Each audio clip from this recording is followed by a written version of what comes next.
આ પાઠ રામદેવજી મહારાજનો નથી, આ પાઠ તો શિવને શક્તિનો છે. હા, તમને સાચું કહું, આ પાઠ શિવને શક્તિનો છે. રામદેવજી મહારાજને 650 વર્ષ થયા અને આ પાઠની પરંપરામાં આરતીમાં આપણે બોલીએ છીએ કે પહેલા યુગમાં પહેલા જ રાજાએ પાઠ માંડ્યો, હોનાનો પાઠ, હોનાનો ઠાઠ, અને એમાં 5 કરોડ તરી ગયા. કેટલા? 5 કરોડ. બીજા યુગમાં હરિચંદ્ર રાજાએ પાઠ માંડ્યો રૂપાનો, હાલ જે રૂપાના પાઠના દર્શન કરી ઈ, અને એની અંદર 7 કરોડ તીર્યા. ત્રીજા યુગમાં ધર્મરાજા યુધિષ્ઠિર, એમને પાઠ માંડ્યો ત્રાંબાનો, એમાં 9 કરોડ તીર્યા.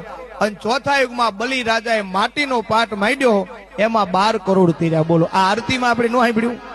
તો આ તો આદિ અનાદિકાળથી આ પરંપરા છે. પણ એમાં ચોથા પાઠમાં માટીના પાઠ આવ્યા ને, એમાં 12 કરોડ તીર્યા. બોલો, હોનામાં 5 જ, હોનું હતું ને એમાં 5 કરોડ જ તીર્યા, પણ માટીમાં 12 કરોડ. એટલે એનો અર્થ એ છે કે વર્ષો પહેલા એમને ખબર પડી ગઈ હતી કે જતા દાડે માટીની કિંમત થાય. બોલો, અત્યારે આ જમીનોના ભાવ કેવા છે બેનો? સાચું કહેજો, કેવા ભાવ? કરોડોના ભાવ છે. જેના જોડે જમીન છે ને એ તો રાતા પીડા થઈ જાય ભાઈ.